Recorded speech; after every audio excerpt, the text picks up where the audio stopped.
তাহলে গুজরাট আর বেঙ্গালুরুর পর এবার পাঞ্জাব। আইপিএলের এই শেষ পর্বে এসে প্লে অফে কোয়ালিফাই করে যাওয়া দলগুলো ছিটকে যাওয়া দলগুলোর কাছে হেরে বলতে পারেন নিজেরাই নিজেদের সমীকরণগুলো কঠিন করে ফেলছে ওই টপ টু স্পট দখলের লড়াই নিয়ে। তো এবার কি তাহলে মুম্বাই ইন্ডিয়ান্সের পালা, সেটা বলে দেবে আগামীকালের ম্যাচই। তো এই জায়গায় মানে গুজরাট, বেঙ্গালুরু আর পাঞ্জাব এই তিন টিমের এখনও কিন্তু একটা করে ম্যাচ বাকি রয়েছে। তো এই দলগুলো যদি ওই টপ টু স্পট দখল করতে চায় তাহলে লাস্ট ম্যাচগুলো তাদের কিন্তু খুবই ভাইটাল হতে চলেছে এক্ষেত্রে। তো সাওয়াই মানসিং স্টেডিয়ামে এদিন পাঞ্জাব কিংস আর দিল্লি ক্যাপিটালস মুখোমুখি হয়েছিল, যে পার্টিকুলার ম্যাচটা কিনা ওই সেই মানে ভারত পাকিস্তান যুদ্ধের আবহের মাঝপথে বন্ধ হয়ে গেছিল ওই ধরমশালাতে, ওই ম্যাচটাই রিশিডিউল করে এই জয়পুরে আনা হয়েছিল। তো এই ম্যাচের টার্নিং পয়েন্ট আপনি কোনটাকে বলবেন?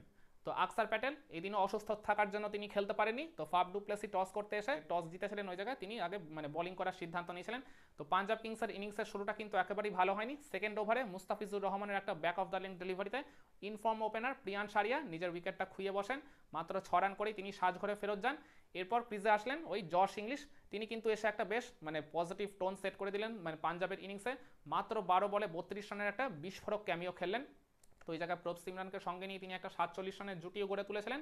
কিন্তু ওই পাওয়ার প্লের একদম লাস্ট ওভারে ভিপরাজ নিগম একটা চমৎকার একটা সেট ট্র্যাপে একদম ডাউন দ্য লেগের একটা ডেলিভারিতে ওই জায়গায় মানে স্টাম্প আউট করে দেন জশ ইংলিশকে। তো ওই জায়গায় 32 রান করে তিনি আউট হয়ে গেল। এরপর ক্রিজে আসেন তাদের ক্যাপ্টেন শ্রেয়াস আয়ার। তো শ্রেয়াস আয়ার আর ওই প্রভ সিমরানের মধ্যে একটা আবার 20+ রানের পার্টনারশিপ গড়ে উঠলেও সেটাও কিন্তু আপ টু দ্য মার্ক হয়নি, একেবারেই বড় হয়নি। প্রভ সিমরান মাত্র 28 রান করে ওই ভিপরাজ নিগমের বলেই তিনি বোল্ড হয়ে সাজঘরে ফেরত গেলেন। কিন্তু এরপর ওই জায়গায় মানে পাঞ্জাবের ইনিংসে আর একটা পার্টনারশিপ গড়ে ওঠে ওই মানে শ্রেয়াস আয়ার আর ওই নেহাল ওয়াধেরার মধ্যে 41 রানের। আর বলে রাখা ভালো পাঞ্জাব কিন্তু তাদের পাওয়ার প্লে 6 ওভারের মধ্যে তুলে ফেলেছিল মানে 60 রান 2 উইকেট খুইয়ে। আর এরপর 10 ওভার শেষেও তাদের স্কোরটা ছিল বোধহয় সম্ভবত 3 উইকেটে 97।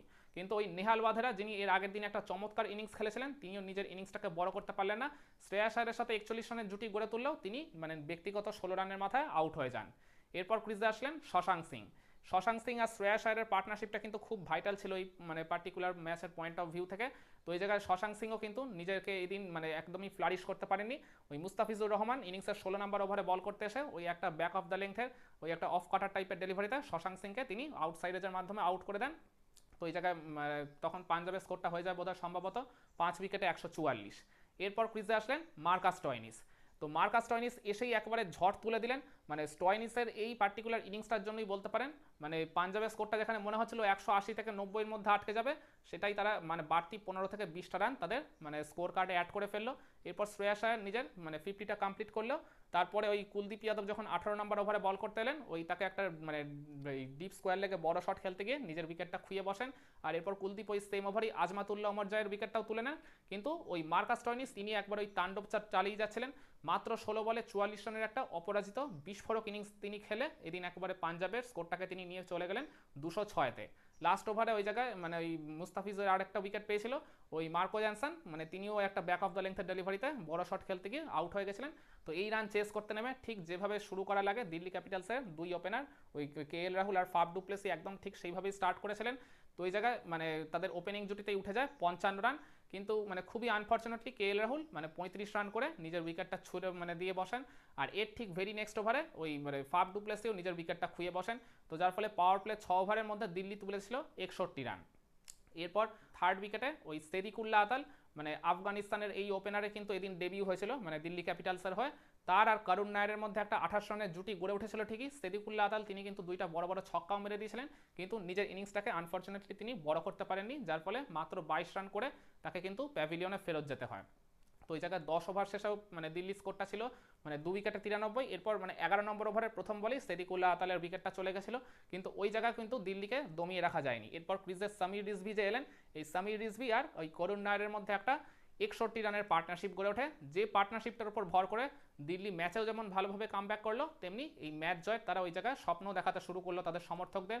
করুণ নায়ার তারপরে একটা বিধ্বংসী নক খেললেন 27 বলে 44 রান করে একটা ফ্যান্টাস্টিক মানে বুস্ট আপ তিনি ওই জায়গায় করে দিয়ে গেছিলেন। তো তিনি ওই জায়গায় তারপর হারপ্রীত ব্রাডের বলে আর কি বোল্ড হয়ে গেলেও মানে ওই সামির রিজভি কিন্তু উইকেটের এক পাশ আগলে রেখেছিলেন। এরপর মানে ত্রিস্টান স্টাফস ক্রিজে আসেন। তো এই সামির রিজভি আর ত্রিস্টান স্টাফসের মধ্যে একটা অপরাজিত 53 রানের পার্টনারশিপ গড়ে ওঠে, যার ফলে দিল্লির এই ম্যাচটা জিততে আর কোনো রকম সমস্যাই হয়নি। হ্যাঁ, তারপরেও মানে লাস্ট 5 ওভারে তাদের জয়ের জন্য 52 রান প্রয়োজন ছিল ঠিকই, একটু সমীকরণটা শেষের দিকে কঠিন হয়েছিল। লাস্ট 2 ওভারে 21 রান প্রয়োজন ছিল, কিন্তু সেটা মানে একেবারেই আর কি মানে নিজেদের উপর চাপ করতে দেননি এই সামির রিজভি আর এই ট্রিস্টান স্টাফস, যার ফলে মাত্র 2 বল বাকি থাকতেই 4 উইকেট খুইয়ে এই 206 রান তারা মানে ওই অনায়াসে চেস করে ফেলে। তো যার ফলে এই ম্যাচটা 6 উইকেটের ব্যবধানে দিল্লি ক্যাপিটালস হারিয়ে দেয় স্বাগতিক পাঞ্জাব কিংসকে। তাহলে এবার প্রশ্ন আসতে পারে এই পাঞ্জাব আর দিল্লির ম্যাচের টার্নিং পয়েন্ট আপনি কোনটাকে বলবেন?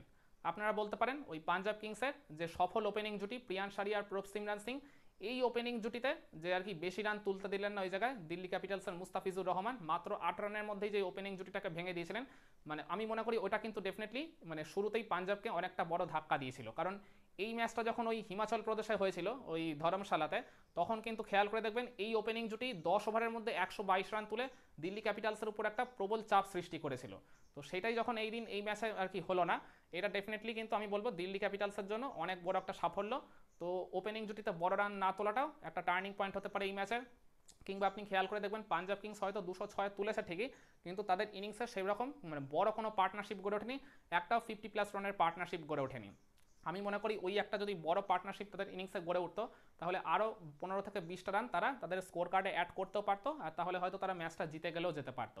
তো এই বড় পার্টনারশিপ গড়ে তুলতে না পারাটা আমি মনে করি ডেফিনেটলি এই ম্যাচের টার্নিং পয়েন্ট হতে পারে। কিংবা আপনি বলতে পারেন দিল্লি ক্যাপিটালসের ওই 2 ওপেনার ফাফ ডু প্লেসি আর ওই KL রাহুল, এই দুজন যে ঝোড়ো স্টার্টটা করে দিয়ে গেলেন ওপেনিংয়ে 55 রান তুলে যে পজিটিভ টোনটা সেট করে দিয়ে গেলেন, এটা ডেফিনেটলি এই ম্যাচের টার্নিং পয়েন্ট হতে পারে। কিংবা আপনি বলতে পারেন ওই করুণ নায়ার আর সামির রিজভির মাত্র 30 বলে 61 রানের যে বিধ্বংসী পার্টনারশিপটা গড়ে উঠলো, মাঝপথে একটু আর কি সংশয় হয়েছিল যে দিল্লি এই ম্যাচে ফিরতে পারবে কিনা বা জিততে পারবে কিনা, কিন্তু এই পার্টনারশিপটাই বলতে গেলে দিল্লিকে যেমন ম্যাচেও ফেরালো, আবার ম্যাচ জয়ের স্বপ্ন দেখাতে শুরু করলো। তো এই পার্টনারশিপটাও ডেফিনেটলি এই ম্যাচের টার্নিং পয়েন্ট হতে পারে। কিংবা সর্বশেষে যে আর কি ট্রিস্টান স্টাফস আর সামির রিজভির মধ্যে অপরাজিত 53 রানের যে জুটিটা গড়ে উঠলো, যে জুটিটা আলটিমেটলি জয়ের রাস্তা দেখিয়ে দিল এই দিল্লি ক্যাপিটালসকে, এই পার্টনারশিপটাও এই ম্যাচের টার্নিং পয়েন্ট হওয়ার দাবিদার রাখে। কিন্তু আমার কাছে এই সব কিছু পেরিয়ে এই ম্যাচের যেটা আলটিমেট টার্নিং পয়েন্ট মনে হয় কোনটা জানেন? সেটা হচ্ছে দিল্লি ক্যাপিটালসের ইনিংসের ওই 11 নম্বর ওভারটা। যে পার্টিকুলার ওভারে প্রবীণ দুবে বল করতে এসে প্রথম বলেই ফিরিয়ে দিয়েছিলেন ওই সেদিকুল্লা আতালকে, তখন দিল্লির স্কোরটা হয়ে গেছিল 3 উইকেটে 93, আস্কিং রেট তখন 11-র উপর উঠে গেছে। কিন্তু ওই পার্টিকুলার ওভারে লাস্ট 4 বলে করুণ নায়ার তাকে ব্যাক টু ব্যাক 4টা যে বাউন্ডারি মারলেন, ওই মানে পার্টিকুলার ওভারটা থেকে তিনি যে 17টা রান তুলে ফেলেন ওই 4টা পরপর বাউন্ডারির মাধ্যমে, ওই মানে ওভারটার পর যেমন দেখা গেল দিল্লি ক্যাপিটালসের আস্কিং রেট অনেকটা নেমে গেল, ঠিক তেমনি মনে করি ওই পার্টিকুলার ওভারটাই করুণ নায়ার আর ক্রিজে নতুন আসা সামির রিজভির মধ্যে একটা extra bit of confidence boost করে দেয়, আর যার ফলে কিন্তু তার পরবর্তীতে দিল্লি ক্যাপিটালস ম্যাচের রাশটা কখনোই আলগা করেনি, তারপরে পুরো মানে ম্যাচের রাশটাই নিজেদের দখলে নিয়ে নেয়।